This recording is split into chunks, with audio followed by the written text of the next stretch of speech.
I was done. I thought I made my videos, but honestly, y'all, I'm just getting videos out today. So fuck it, let's ball.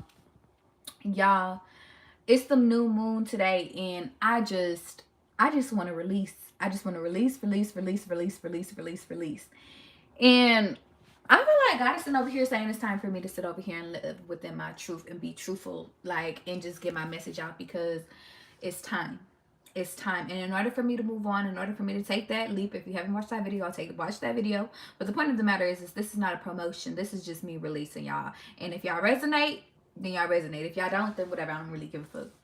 The point of the matter is that the people that sit over here and that got wisdom, they done been through shit. Just watch this video that this man just did, and it hit so deep and it inspired me to do this video. And the reason why is because y'all, I done been through a lot. Like, I done been through a lot in my life, and I don't vocalize it. I don't sit over here and I never sat over here and talked about it because I never wanted anybody to feel bad about it. I never wanted nobody to sit over here and say, oh, poor you. I never sat over here and felt like I wanted to sit over here and make people give me opportunities just because of what I went through. Like, I never thought of myself as a victim. Like, I sat over here, like, I was the type of person when I cried, I used to be like, what the fuck are you crying for? Type shit. Like, that's how I would talk to myself. And the point of the matter is that in this new upcoming year, y'all, I feel like God is sitting over here saying that it's time for us to nurture ourselves and be kind to ourselves. That's why I'm sitting over here getting this message out. That's why I'm releasing this shit, because I can't hold on to energy that no longer serves me. And honestly, I thought I got all this energy out, but God is like, no, babe, we got to do a final deep dive. We got to do a final cleanse. So here's my internal cleansing. Last night I had a dream. I had a dream about a dude that I used to talk to. And I talked to him for like about the time that I've been in Vegas, so about 3 years. And y'all, I had a dream and I seen him from a distance in my dream. And then like he was fine, like he was getting into a car, and then it's like my dream skipped, and then I seen him again, and then all of a sudden he was on the same mountain in the same snow, but he was in a cast this time. And like he had like what are those things, crutches. And the point of the matter, and the reason why I'm telling you this, is because I feel like God is sitting over here saying spirits are going to try to reach out to you. Them, like the people that sat over here and really want you back, like they're going to try to get in contact with you. If it's not physically, it's spiritually. And I feel like he was trying to get in contact with me spiritually, but the point of the matter is that I have to move on from that shit. Like, honestly, if I'm being all the way real, I feel like I already moved on from that shit. Like, I don't have no feelings or no ill feelings towards him. I don't sit over here and like have nothing to really say, to be honest. Like, I don't have no feelings. Like, my feelings is gone. And like, I feel like the universe is sitting over here saying, okay, but why are you still dreaming about this person? And really, not even just dreaming about this person, because that's the wrong terminology. It's more so, okay, but like, can you pass the test of sitting over here? Like, that was God trying to test me to see, okay, I had a dream about him. Are you going to call him? Are you going to sit over here? Like, if he, because that's the first test. The second test is he probably is going to reach out to your ass. Like, are you going to sit over here and really move on? The second thing is that y'all, it's the new moon. It's not a full moon. It's a new moon. And right now is the time to manifest. Right now is the time for you to sit over here and get your shit off. Like, get your off. And the point of the matter is that right now I just feel like releasing. Like, I'm manifesting, but I just feel like releasing. And I know on full moon you're supposed to release, and then on new moon you're supposed to manifest. But the point of the matter is that right now I just feel like, y'all, I got to get this out, because in order for me to walk into my new manifestations, I have to sit over here and be real with y'all. I have to sit over here and get it off with y'all. Like, I have to sit over here and be my authentic self and sit over here and release all of this information. So let's get into it.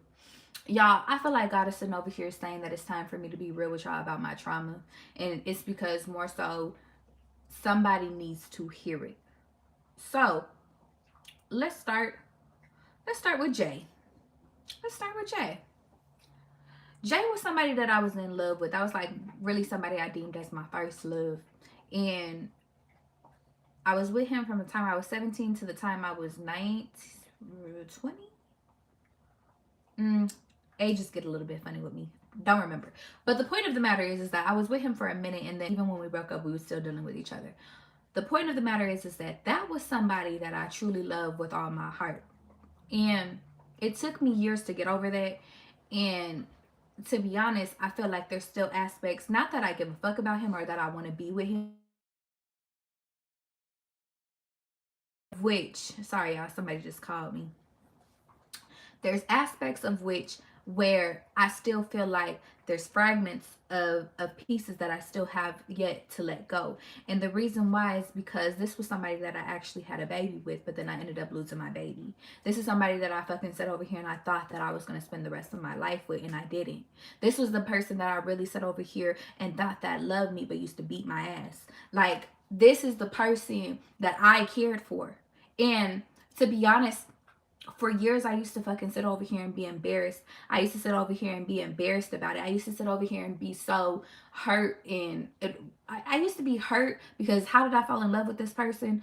But two, it was just like I knew he cared about me, but he cared about me in a fucked up way. And I feel like God is sitting over here telling me that I need to tell y'all this story because some of y'all might be going through this.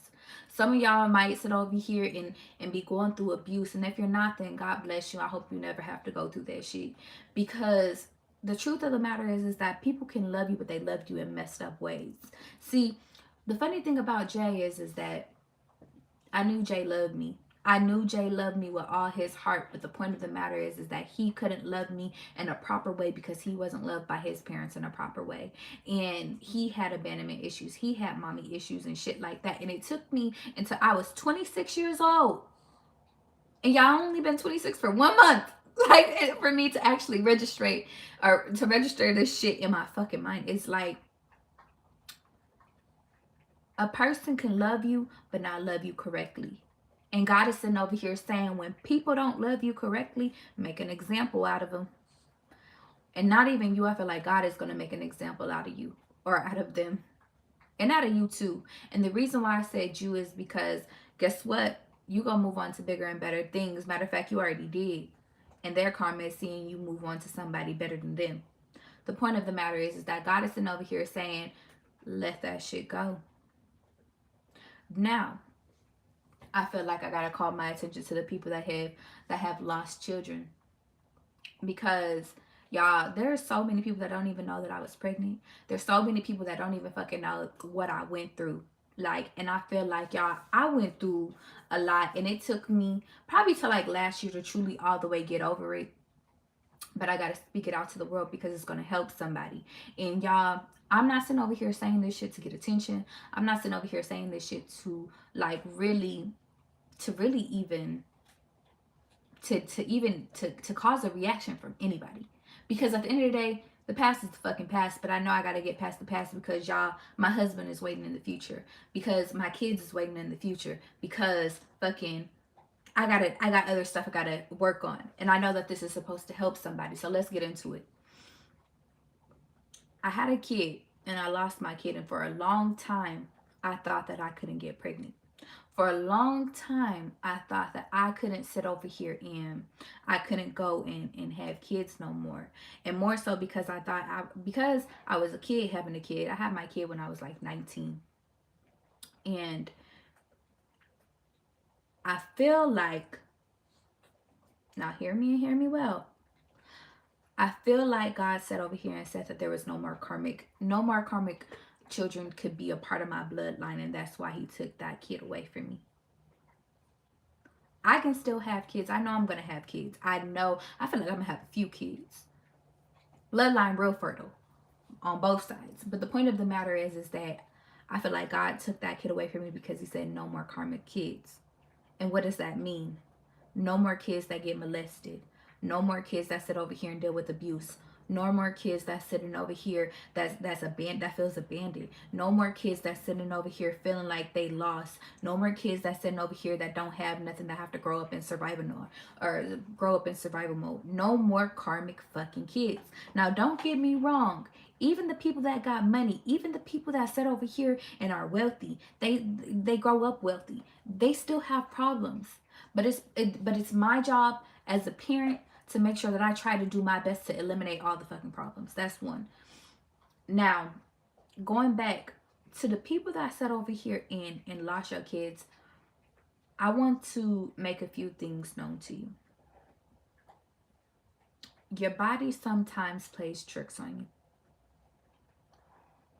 And it's not even, how do I explain this? Excuse me. I didn't say that the wrong way or the right way. Thank you, God.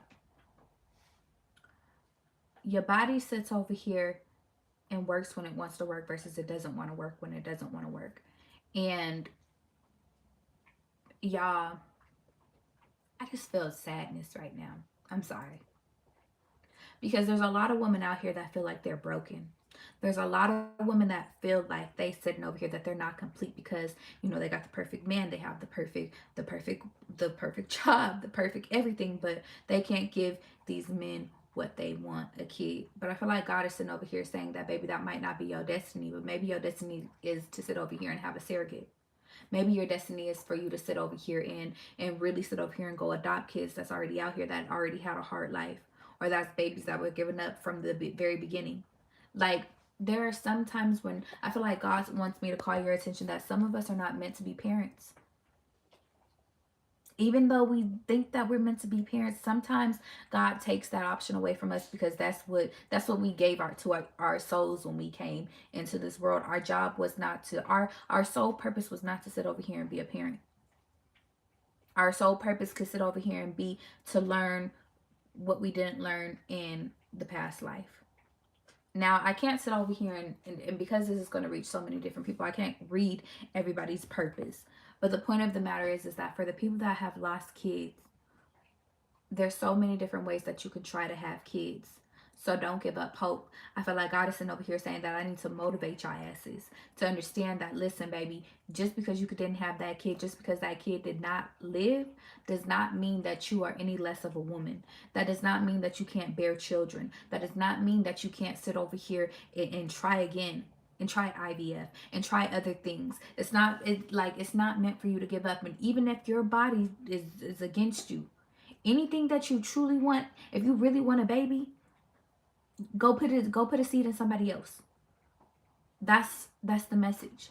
But the point of the matter is that you got to deal with it. That's the first message, because there's two messages. The second message is that you have to really start dealing with that shit.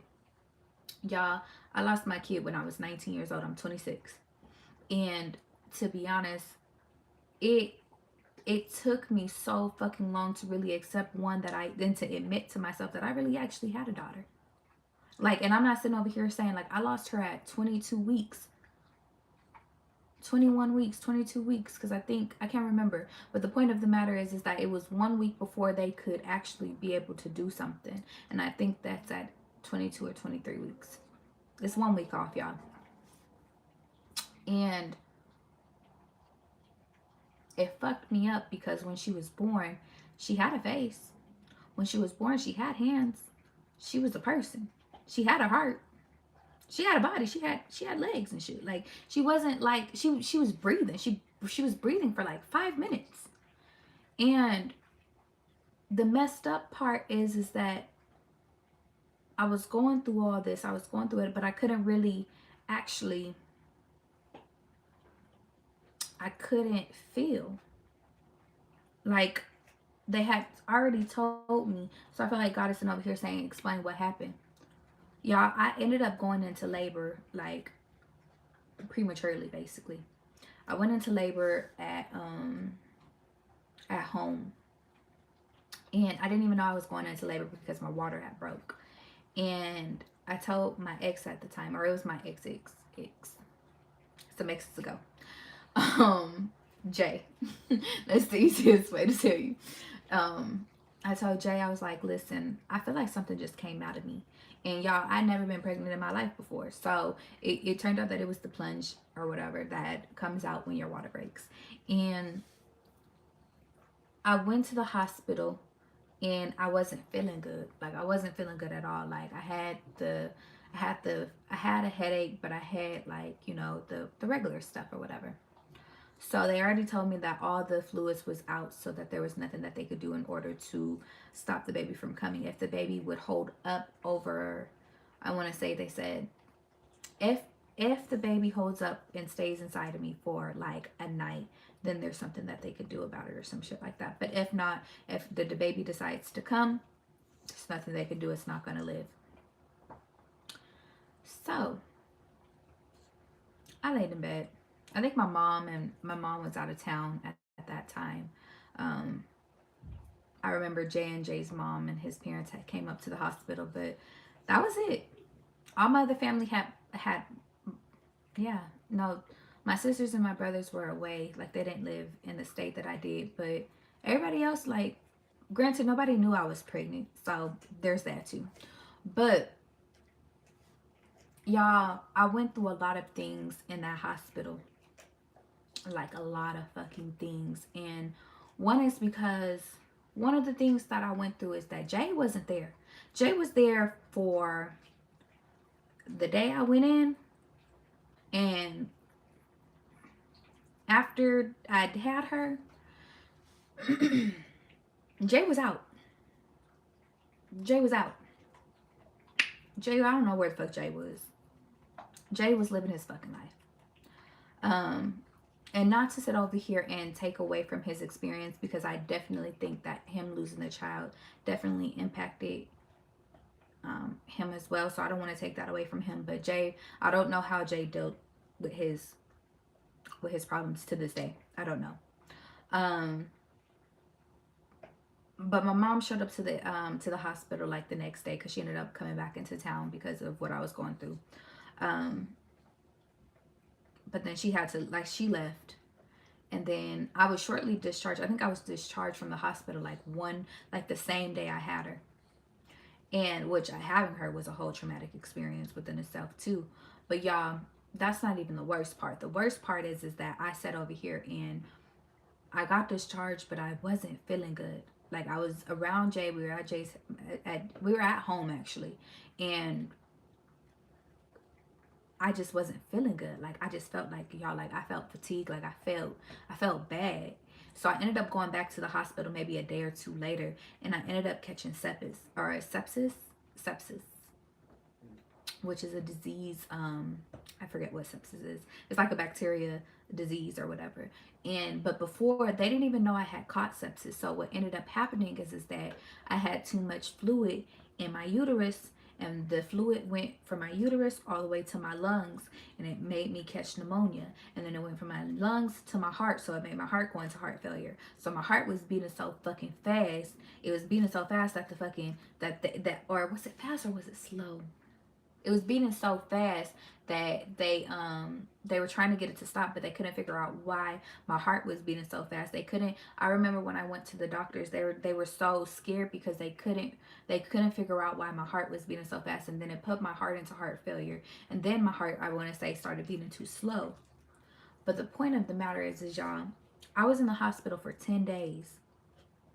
After I had my daughter, I was in the hospital for 10 days.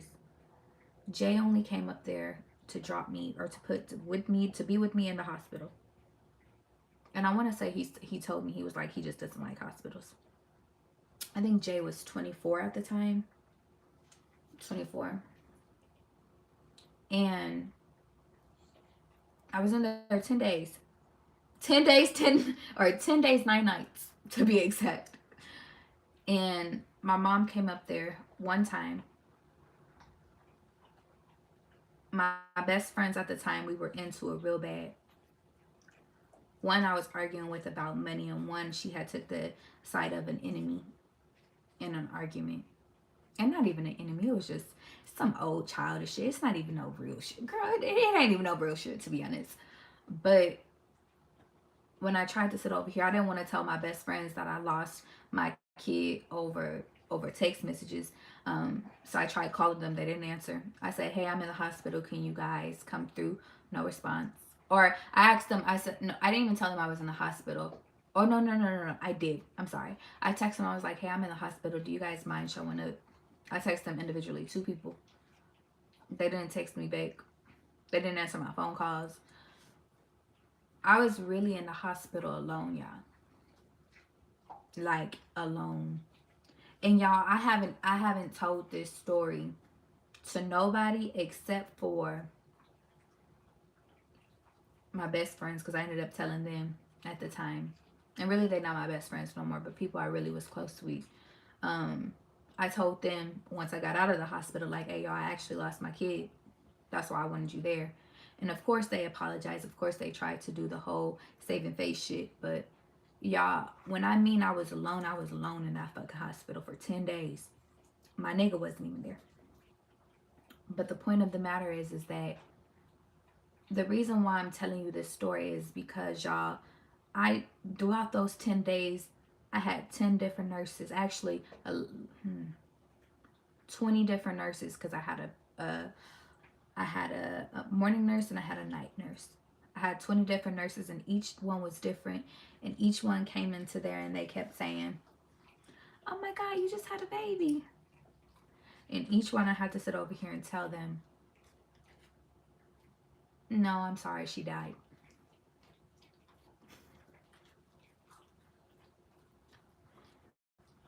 Okay.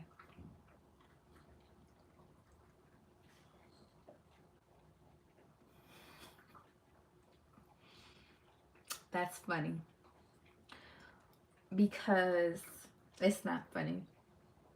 But I couldn't realize why I'm sitting over here. I'm sorry, guys. Cause like y'all, I'm Joey Badass. I don't be crying. Like coping mechanism. But real shit, I couldn't realize why God was sitting over here telling me to talk about this. Like, I know it's to help somebody because this is supposed to help you.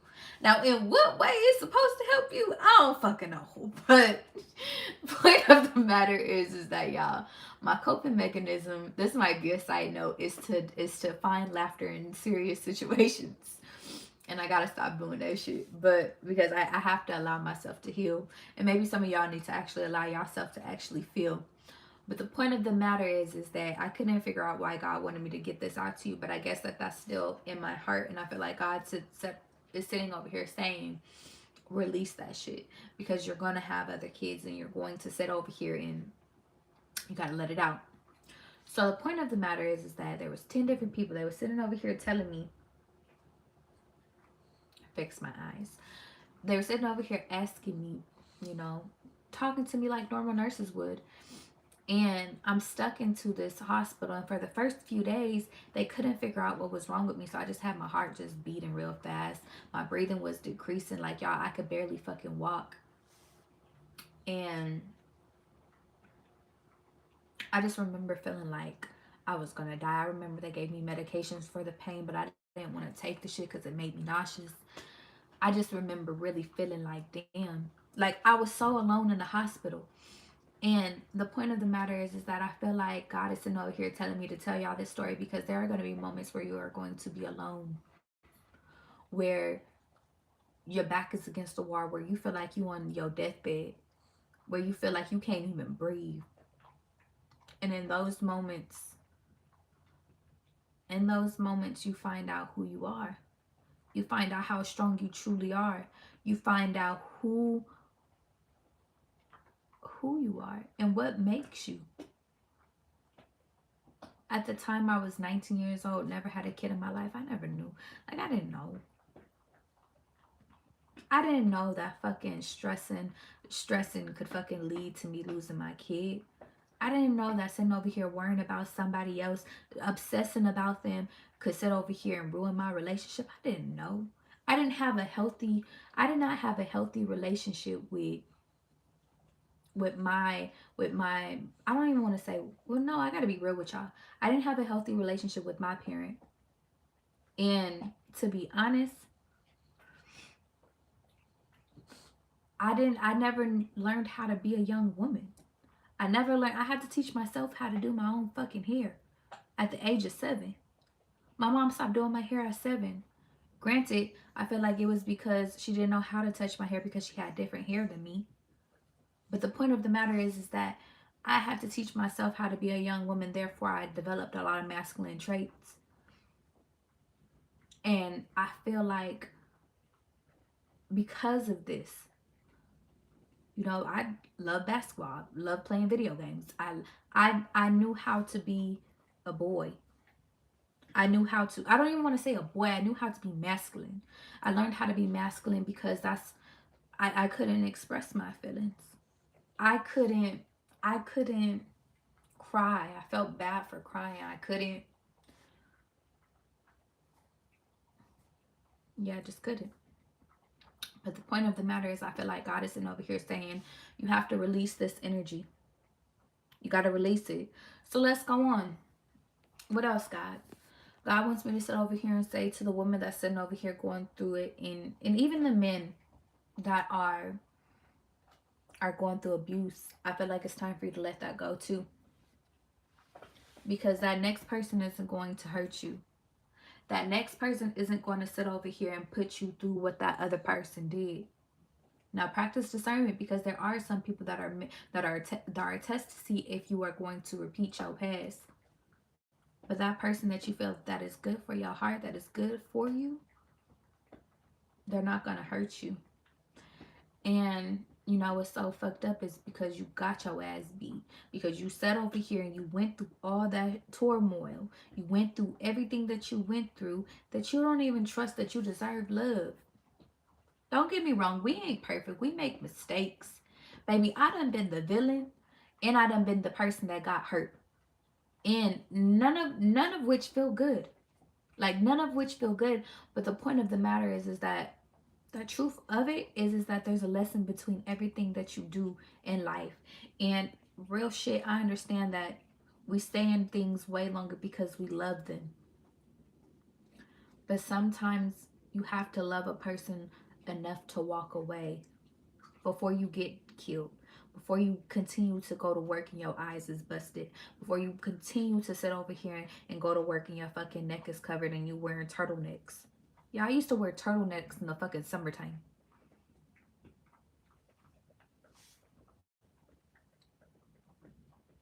You see, I went through a lot of shit in life. I went through a lot of shit. And you know what? Like, I don't even, like, the crazy part is that I don't even be mad I don't be mad at the person. I be mad at myself. Because it's like, it's, at a time it used to be embarrassed, but I'm not embarrassed by it no more. It's just, how did I allow myself to get that low? I done hit rock bottom, nigga, 3 times, 4 times. I've hit rock bottom a few times. But the point of the matter is that what triggers me is because I still can't answer that question. But here's the answer. I didn't feel worthy enough to be loved. I didn't know how to be loved because I never was loved. My dad walked out of my life at a really young ass age. And really, I can't even say he walked out of my life because he just wasn't there. I knew who my grandmother was. I knew who my dad's side of the family was. I grew up with my dad's side of the family, but I did not know my father. I knew his name. I knew what he looked like. I knew he took care of everybody else's fucking kids but me and my brothers and sisters, unless he lived with the woman. And so I know this video is going to hurt a lot of fucking people, but I don't care. I don't care because this is my truth. And my truth is going to help somebody. The point of the matter is that I don't have a relationship with my dad. And throughout the years I have tried. And I understand, and this is the real thing is that I have forgiven him. I have forgiven that person. Because I understand he is human. Because I understand that some people just aren't meant to be fucking parents. Let's call a spade a spade. Some people are not meant to be parents. But the point of the matter is that I don't want him around me. I can't say that. Because then that's giving somebody else more power. You see, sometimes I go back and forth about talking about my dad, about whether I want him in my life or whether I don't want him in my life. And it's like, there's days where I'm just like, I wish I could pick up the phone and fucking talk to my dad. Real shit. Like, there's, like, and technically I can, but in real life, the shit that I've been through and the shit that has happened in between, it's like, do I really truly want to? Do I truly want to? Do I want to open up Pandora's box and sit over here and have a conversation with this person? And I've had conversations with this person. But it's like to dig down into the deep and sit over here and confront him about shit that he don't want to talk about. Well, that's Pandora's box.